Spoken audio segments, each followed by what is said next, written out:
नमस्कार दोस्तों, बहुत बहुत स्वागत है आप लोगों का सिंपल एजुकेशन में।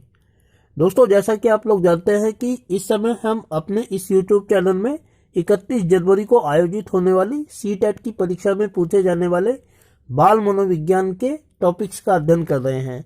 और इसी श्रृंखला में आज हम अध्ययन करने वाले हैं समावेशी शिक्षा की संकल्पना के बारे में, अर्थात कॉन्सेप्ट ऑफ इंक्लूसिव एजुकेशन के बारे में। दोस्तों, ये एक बहुत ज़्यादा महत्वपूर्ण टॉपिक है और सीटेट के पेपर फर्स्ट और पेपर 2 अर्थात दोनों ही पेपर में इस अध्याय से कुछ सवाल पूछे जाते हैं। तो इसीलिए आपसे अनुरोध करता हूं कि आपको इस वीडियो को शुरू से लेकर अंत तक देखना है। और साथ ही आपसे अनुरोध करता हूं कि यदि आप पहली बार मेरे इस चैनल पर मेरी वीडियो को देख रहे हैं तो सबसे पहले आप मेरे चैनल को सब्सक्राइब करें और साथ ही बेल आइकन को प्रेस करें ताकि मेरी सभी वीडियोस का नोटिफिकेशन आपको मिलता रहे। तो चलिए दोस्तों, बिना वक्त जाया किए हुए हम लोग आरंभ करते हैं अपना अध्ययन समावेशी शिक्षा की संकल्पना के बारे में। दोस्तों, वर्तमान समय में जब हम समावेशी शिक्षा की या इंक्लूसिव एजुकेशन की बात करते हैं तो इसका मतलब सीधा सा हमारे मन में यह आता है कि समावेशी शिक्षा का मतलब होता है सारे बच्चों को एक साथ पढ़ाना, अर्थात अक्षम और सक्षम दोनों ही प्रकार के बच्चों को एक साथ पढ़ाया जाए। यह समावेशी शिक्षा होती है, हम यह मान लेते हैं। लेकिन दोस्तों, वास्तव में समावेशी शिक्षा का मतलब अक्षम और सक्षम विद्यार्थियों को एक साथ पढ़ाना नहीं है, क्योंकि अक्षम और सक्षम तो सिर्फ शारीरिक आधार पर विद्यार्थियों को दो वर्गों में बांट देते हैं। परंतु वास्तव में जब हम समावेशी शिक्षा का अध्ययन करते हैं तो हम पाते हैं कि विद्यार्थियों को हम सिर्फ अक्षम और सक्षम नाम के दो फिजिकली कैटेगराइज्ड कैटेगरियों में नहीं बांट सकते हैं, बल्कि वास्तव में इससे बहुत अधिक कैटेगरियां हैं उन विद्यार्थियों की जिनको समावेशी शिक्षा के अंतर्गत एक साथ एक ही कक्षा में पढ़ाने की बात की जाती है। दोस्तों, समावेशी शिक्षा का ये सिद्धांत इस मान्यता पर आधारित होता है कि हर बच्चा खास है, और क्योंकि हर बच्चा खास है तो इसीलिए उसको खास नज़र से देखा जाना चाहिए, आम नज़र से उसको नहीं देखा जाना चाहिए। और इस दृष्टि से हम पाते हैं कि एक कक्षा में मुख्य रूप से 6 प्रकार के विद्यार्थी हैं जिनको हम इंक्लूसिव एजुकेशन में एक साथ पढ़ाने की बात करते हैं। दोस्तों, प्रस्तुत पृष्ठ पर आप देख सकते हैं कि समावेशी शिक्षा मानवतावाद के इस सिद्धांत पर आधारित है कि हर बच्चा खास है और आम नहीं है, और क्योंकि हर बच्चा खास है तो हमें उसे खास नज़र से ही देखना चाहिए, आम नज़र से नहीं देखना चाहिए। और इस आधार पर एक सामान्य कक्षा में इंक्लूसिव एजुकेशन में 6 प्रकार के विद्यार्थी शामिल होते हैं। दोस्तों, जब हमने बिहेवियरिज्म अर्थात व्यवहारवाद की वीडियोस के माध्यम से अधिगम की अवधारणा को समझा था तो हमने जाना था कि शुरुआत में 20वीं शताब्दी की शुरुआत तक जो मनोविज्ञान था वह दर्शन शास्त्र का एक हिस्सा होता था, और जब 20वीं शताब्दी में मनोविज्ञान दर्शन शास्त्र से अलग हुआ तो उसने अपनी एक वैज्ञानिक पद्धति को अपनाया था। और इस वैज्ञानिक पद्धति के अंतर्गत अनेक प्रयोग मनोविज्ञान के अंतर्गत किए जाते थे। इनमें जो सबसे महत्वपूर्ण प्रयोग किया गया मनोविज्ञान के अंतर्गत वह आईक्यू टेस्ट था, जिसको हम इंटेलिजेंट क्वेश्चन कहते हैं। और इसका जो उद्देश्य था वह यह था कि इसके माध्यम से यह जानने का प्रयास किया गया कि जो विद्यार्थी कमजोर है वो कितने कमजोर है, ताकि हम स्कूलों में उनके साथ एक्स्ट्रा मेहनत करके उनको सामान्य विद्यालयों में पढ़ा सके। तो शुरुआत में जो आईक्यू टेस्ट किए गए थे उनका मतलब ये था। तो चलिए दोस्तों, अब हम एक एक करके विद्यार्थियों की उन अलग अलग श्रेणियों को देखते हैं जिनको इंक्लूसिव एजुकेशन के अंतर्गत एक ही कक्षा में एक साथ पढ़ाए जाने की बात की जाती है। दोस्तों, इंक्लूसिव एजुकेशन के अंतर्गत शामिल किए जाने वाले विद्यार्थियों का जो पहला वर्ग है वह गिफ्टेड चिल्ड्रन का है। 20वीं शताब्दी की शुरुआत में जब मनोविज्ञान के अंतर्गत आईक्यू टेस्ट किए गए तो ये वे विद्यार्थी थे जिनका आईक्यू 130 से अधिक होता था। और शुरुआत में जब हम गिफ्टेड चिल्ड्रन मानते थे तो ऐसे ही विद्यार्थियों को मानते थे जो आईक्यू टेस्ट में 130 से अधिक अंक लाते थे। ये वे विद्यार्थी थे जिनके सीखने की दर बहुत तेज थी। ये सामान्य विद्यार्थियों की अपेक्षा किसी भी काम को बहुत आसानी से कर लेते थे और बहुत जल्दी कर लेते थे। लेकिन दोस्तों, इंक्लूसिव एजुकेशन के अंतर्गत तो शिक्षक को इस मान्यता पर आधारित काम करना होता है कि सारे बच्चों को उसको एक साथ लेकर चलना है। इसीलिए जब हम 130 प्लस आईक्यू टेस्ट वाले बच्चों के बात करते हैं तो इस शिक्षक के लिए इनकी भूमिका थोड़ी सी अलग होती है। शिक्षक के लिए यह आवश्यक होता है कि वह सामान्य विद्यार्थियों के साथ इनको मिलाकर सिखाए, क्योंकि जिस दर से ये लोग सीखते हैं उसके हिसाब से तो ये अपनी पढ़ाई बहुत जल्दी खत्म कर लेंगे। तो इसका मतलब ये थोड़ा ही ना हुआ कि ये सारे विद्यार्थी बाकी विद्यार्थियों के अपने पास नजदीक तक आने तक खाली बैठे रहेंगे। इसीलिए एक इंक्लूसिव एजुकेशन के शिक्षक के लिए यह आवश्यक है कि वह इन गिफ्टेड चिल्ड्रन के लिए कुछ महत्वपूर्ण कार्य दे, कठिन कार्य दे और इनको बाकी विद्यार्थियों के साथ मिलकर चलाए। सामान्य विद्यार्थियों के साथ इनके ग्रुप बना दिए जाए ताकि ये दूसरे विद्यार्थियों के साथ मिलकर सीख सके और इनके कार्य का स्तर थोड़ा सा मुश्किल रखा जाए ताकि ये सामान्य विद्यार्थियों के साथ ही सामान्य विद्यार्थियों के दर के हिसाब से कार्य कर सके। दोस्तों, इन गिफ्टेड चिल्ड्रन की भी 4 कैटेगरीज होती हैं। इन गिफ्टेड चिल्ड्रन को हम 4 सब कैटेगरीज में डिवाइड कर सकते हैं। इनमें जो पहली कैटेगरी है वो जीनियस की है, दूसरी प्रोडिजी की है।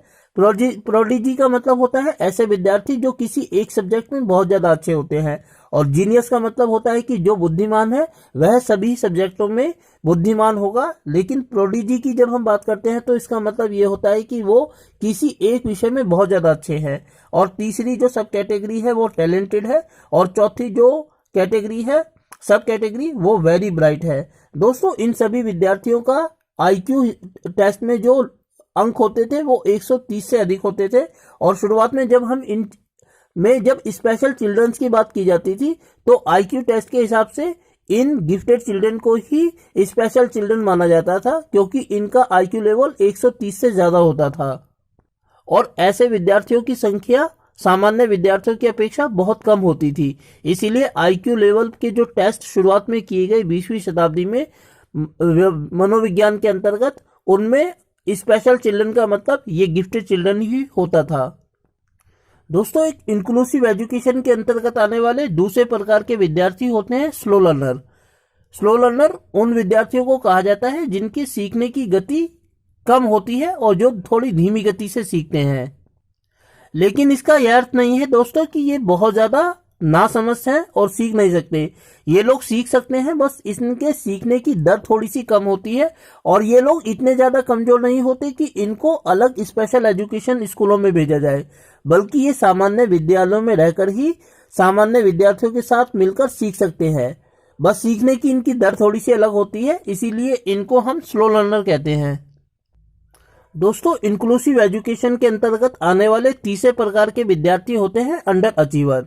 ये वो विद्यार्थी होते हैं जो पढ़ सकते हैं और आसानी से पढ़कर हमेशा परीक्षा में अच्छा कर सकते हैं, लेकिन फिर भी इनमें एक आत्मविश्वास की कमी होती है। अक्सर ये लोग ये सोचते हैं कि कर भी पाएंगे या नहीं, इसीलिए इनमें आत्मविश्वास भरना अपने आप में एक चुनौती होती है और इसीलिए इनको अंडर अचीवर कहा जाता है।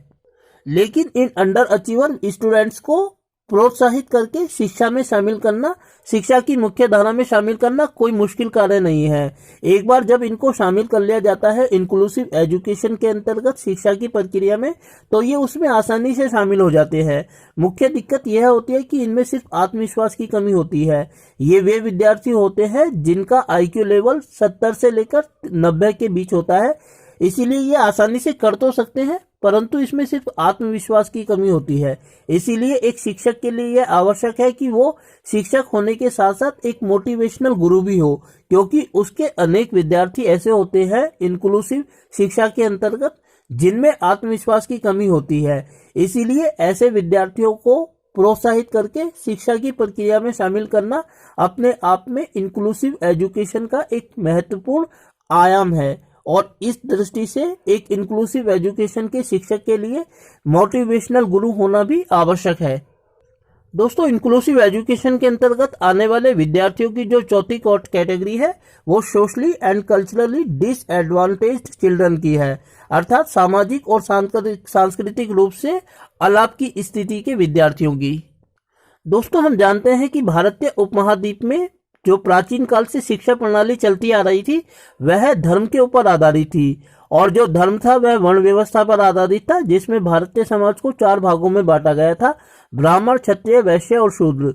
इसमें जो चौथा वर्ण था शूद्रों का, उनको कभी भी शिक्षा के लिए तैयार नहीं माना गया, उनको हमेशा से शिक्षा से महरूम रखा गया। लेकिन जब इंक्लूसिव एजुकेशन की बात की गई। और जब भारत में सन 2005 में जो शिक्षा का अधिकार कानून लागू हुआ तो उसके अंतर्गत शिक्षा के द्वार सभी लोगों के लिए खोल दिए गए। दोस्तों, आरटीई के अंतर्गत जब सभी वर्गों के लिए भारत में शिक्षा प्रणाली के द्वार खोल दिए गए तो पहली बार वह वर्ग शिक्षा व्यवस्था में स्कूलों में आया जो अब तक शिक्षा व्यवस्था में कहीं शामिल ही नहीं था। जब ऐसे बच्चे भारत के स्कूलों में शिक्षा व्यवस्था में शामिल हुए तो एक शिक्षक के लिए आवश्यक था कि अब वो इन लोगों को शिक्षा की प्रक्रिया में शामिल करे, क्योंकि इसको अभी तक स्कूलों के अंदर आकर शिक्षा प्राप्त करने का मौका नहीं मिला है। इसीलिए उनके अनुभव अलग प्रकार के हैं, उनके अनुभव है ही नहीं शिक्षा को लेकर। इसीलिए एक शिक्षक के लिए जो इंक्लूसिव एजुकेशन के अंतर्गत कार्य करते हैं उनके लिए आवश्यक है कि वो इस वर्ग से आने वाले विद्यार्थियों के निजी अनुभवों को अपनी कक्षा की पाठ्यचर्या का हिस्सा बनाए। उनके अनुभवों को यह कहते ही नकार ना दिया जाए क्योंकि उनके जो अनुभव है वो शिक्षा प्रणाली से अलग तरह के हैं, बल्कि शिक्षक के लिए जो इंक्लूसिव एजुकेशन के अंतर्गत कार्य कर रहे हैं यह आवश्यक है कि वे इनके अनुभवों को ध्यानपूर्वक सुने और उन अनुभवों को कक्षा की परिचर्चा का हिस्सा बनाएं। इस प्रकार दोस्तों, socially and culturally disadvantaged children की जब हम बात करते हैं तो यह एक शिक्षक के लिए भी इतना ही महत्वपूर्ण है जितना उस बच्चे के लिए जो पहली बार इंक्लूसिव एजुकेशन के अंतर्गत शिक्षा प्रणाली का हिस्सा बना है कि वे अपने आप को मानसिक तौर पर तैयार करें ऐसे विद्यार्थियों के अनुभवों को शिक्षा प्रणाली में शामिल करने के लिए जो पहली बार भारत की शिक्षा प्रणाली का हिस्सा बना है। दोस्तों, मैं आपको इसका एक उदाहरण देता हूं। एक बहुत मशहूर साहित्यकार है ओम प्रकाश वाल्मीकि और उनकी एक आत्मकथा है जिसका नाम है झूठन। उन्होंने अपनी आत्मकथा में बताया है कि वो अपने समुदाय के पहले बच्चे थे जिनको स्कूल जाने का मौका मिला, और जब उनको ये मौका मिला तो भारत में संविधान लागू होने के बाद उनको यह मौका मिला। उससे पहले भारत में जो वाल्मीकि समुदाय के लोग थे उनको स्कूल जाकर शिक्षा लेने का कोई अधिकार नहीं था। वाल्मीकि लोग वो होते हैं जो नालियां कूड़ा करकट साफ करने का काम करते हैं। तो जब वो स्कूल गए तो हिंदी की पाठ्य परीक्षा कक्षा में जो उनके गुरु थे वो द्रोणाचार्य का अध्याय पढ़ा रहे थे कि द्रोणाचार्य को गरीबी के कारण अपने पुत्र अश्वत्थामा को पानी में आटा घोलकर खिलाना पड़ा। तो इस बात पर ओम प्रकाश वाल्मीकि ने अपने अनुभव साझा किए और उन्होंने बताया कि उनके लिए ये एक गरीबी की निशानी है, जबकि हमारे समाज में अगर बच्चों को ये पिलाया जाता है तो ये तो बहुत लाभदायक माना जाता है, इसको हम सत्तू कहते हैं। लेकिन हमारे ऊपर तो कोई महाकाव्य नहीं लिखा गया। बस इतनी सी बात पर उनके शिक्षक ने उनको बहुत बुरी तरह पीटा कि वह एक निम्न समुदाय का सदस्य होने के बावजूद ब्राह्मणों से अपनी बराबरी करता है। दोस्तों, जब हम इंक्लूसिव एजुकेशन की बात करते हैं तो हमारे लिए यह जानना बहुत महत्वपूर्ण होता है एक शिक्षक के रूप में कि हमें बच्चों के अनुभवों को स्थान देना है और हमें इन विद्यार्थियों से यह उम्मीद नहीं करनी है कि जिस शिक्षा व्यवस्था में ये पहली बार शामिल हुए हैं ये आसानी से उसमें रस बस जाएंगे और आसानी से कार्यों को करने लगेंगे। हमें ये मानना होगा कि इनको कार्य में शामिल होने में कुछ वक्त तो लगेगा और इसीलिए हमें अपने आप को न केवल मानसिक रूप से तैयार करना है बल्कि इन बच्चों के अनुभवों को कक्षा की परिचर्चा का हिस्सा भी बनाना है। दोस्तों, इंक्लूसिव एजुकेशन के अंतर्गत आने वाले जो 5वें विद्यार्थी हैं वो है इमोशनली डिस्टर्ब्ड चिल्ड्रन, अर्थात भावनात्मक रूप से परेशान विद्यार्थी। दोस्तों, वर्तमान समय में हम जिस बाल केंद्रित शिक्षा की बात करते हैं उसके अंतर्गत यह माना जाता है कि हर विद्यार्थी खास होता है और इसीलिए हमें उसे खास नजर से देखना चाहिए। अब हमारी शिक्षा व्यवस्था में जो बच्चे शामिल हुए हैं उनमें से हर विद्यार्थी हर दूसरे विद्यार्थी से अलग है। हमारी शिक्षा व्यवस्था में जो अब तक स्थान दिया गया था वो सिर्फ पढ़ाई को दिया गया था, जबकि कुछ विद्यार्थी इस प्रकार के होते थे जो इंटरनली खेलकूद की प्रवृत्ति के होते थे, इंट्रोवर्ट प्रवृत्ति के ना होकर एक्सट्रोवर्ट प्रवृत्ति के होते थे। अक्सर वो कभी भी एक जगह टिककर नहीं बैठते हैं, लड़ाई झगड़ा करते रहते हैं, दूसरे बच्चों को परेशान करते रहते हैं। एक शिक्षक के लिए यह आवश्यक है जो इंक्लूसिव एजुकेशन के अंतर्गत कार्य करता है कि वह ऐसे विद्यार्थियों की एनर्जी को चैनलाइज करे। कैसे उनकी एनर्जी को चैनलाइज किया जा सकता है? उनकी एनर्जी को इस आधार पर चैनलाइज किया जा सकता है कि जिस कार्य को करने में वो अपने आप को युक्ति संगत पाते हैं, सहज पाते हैं, उनको उसी कार्य से संबंधित जो कार्य है वो दिया जाए। ऐसे विद्यार्थियों को हम देखते हैं कि अक्सर शिक्षक क्लास से बाहर निकाल देते हैं, लेकिन दोस्तों क्लास से बाहर निकालना ऐसे विद्यार्थियों के लिए आवश्यक नहीं है, क्योंकि इंक्लूसिव एजुकेशन इसी सिद्धांत पर कार्य करती है कि हमें सभी प्रतिभाओं वाले विद्यार्थियों को एक साथ लेकर एक ही कक्षा में बैठाकर साथ साथ चलना है। तो उनको बाहर निकालना भला इस समस्या का समाधान कैसे हुआ, बल्कि इंक्लूसिव एजुकेशन के अंतर्गत यह आवश्यक है कि उनकी एनर्जी को सही दिशा देने के लिए उनको उस क्षेत्र का कार्य दिया जाए जिसमें उनकी ऊर्जा सही मायने में खप सकती है। कई बार दोस्तों ऐसा भी होता है कि जो विद्यार्थी इमोशनली डिस्टर्ब नजर आते हैं, उनकी जो परेशानी की वजह होती है वो उनके घर से जुड़ी होती है। ऐसी एक किताब है आपका बंटी, जिसको मन्नू भंडारी ने लिखा है, जिसके अंतर्गत माता पिता का तलाक होने के कारण बच्चे की शिक्षा प्रभावित होती है। तो हमें एक इंक्लूसिव एजुकेशन का शिक्षक होने के नाते बच्चे को भावनात्मक रूप से तैयार करना है कि वह हमारी शिक्षा प्रणाली का कक्षा की परिचर्चा का हिस्सा बन सके। दोस्तों जो अगला वर्ग है विद्यार्थियों का, छठा, वह है स्पेशल लर्निंग रिक्वायरमेंट चिल्ड्रन। दोस्तों इंक्लूसिव एजुकेशन के अंतर्गत आज हम उन विद्यार्थियों को स्पेशल चिल्ड्रन मानते हैं जिनका आईक्यू लेवल 70 से कम होता है, और ऐसे विद्यार्थियों के संबंध में यह माना जाता है कि ये स्पेशल रिक्वायर्ड चिल्ड्रन है और इनका जो आईक्यू है वो एक सामान्य विद्यार्थी से कम है। ये इतने सक्षम नहीं है कि सामान्य विद्यालयों में सामान्य विद्यार्थियों के साथ शामिल होकर सीख सकें। इसीलिए ऐसे विद्यार्थियों के लिए ही हम वर्तमान समय में स्पेशल स्कूल्स की बात करते हैं। लेकिन दोस्तों इन स्पेशल विद्यार्थियों को भी हमें खास नजर से देखना होता है। क्यों? क्योंकि ये माना जाता है कि ये एक स्पेशल चिल्ड्रन है और इनकी आवश्यकताएं भी स्पेशल है। इसीलिए इनके शिक्षक भी स्पेशल होने चाहिए, जो इनकी आवश्यकताओं को न केवल समझ सके बल्कि इनको समाज की आवश्यकताओं के अनुसार ढाल भी सके। इसीलिए हम शिक्षा में दो तरीके की शिक्षाओं को देखते हैं, एक सामान्य शिक्षा और एक स्पेशल शिक्षा। सामान्य शिक्षक बनने के लिए हम सिंपल बीएड कर लेते हैं, जबकि स्पेशल एजुकेशन का शिक्षक बनने के लिए हमें बीएड इन स्पेशल एजुकेशन जैसे कार्यों कोर्स करने होते हैं, ताकि हम अपने आप को उन विद्यार्थियों की आवश्यकताओं के अनुरूप ढाल सके जिन विद्यार्थियों को हम स्पेशल मानते हैं। तो दोस्तों आज की इस वीडियो में हम लोगों ने बात की समावेशी शिक्षा की संकल्पना के बारे में, और इसमें हमने देखा कि एक सामान्य कक्षा में मुख्य रूप से 6 प्रकार के विद्यार्थी होते हैं। एक इंक्लूसिव एजुकेशन के विद्यार्थी शिक्षक के लिए यह आवश्यक है कि वह इन 6 की 6 कैटेगरी के विद्यार्थियों को एक साथ एक ही कक्षा में शामिल करके पढ़ाए।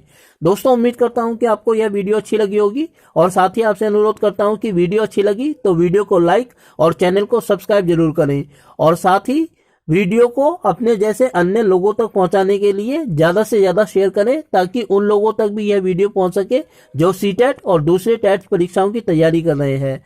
और दोस्तों आपसे अनुरोध करता हूं कि अपने इंतजार को बरकरार रखें। बहुत जल्दी ही मैं आपके सामने एक नई वीडियो लेकर उपस्थित रहता हूं। तब तक के लिए आपका बहुत बहुत धन्यवाद। तो वीडियो को देखने के लिए आपका बहुत बहुत धन्यवाद दोस्तों।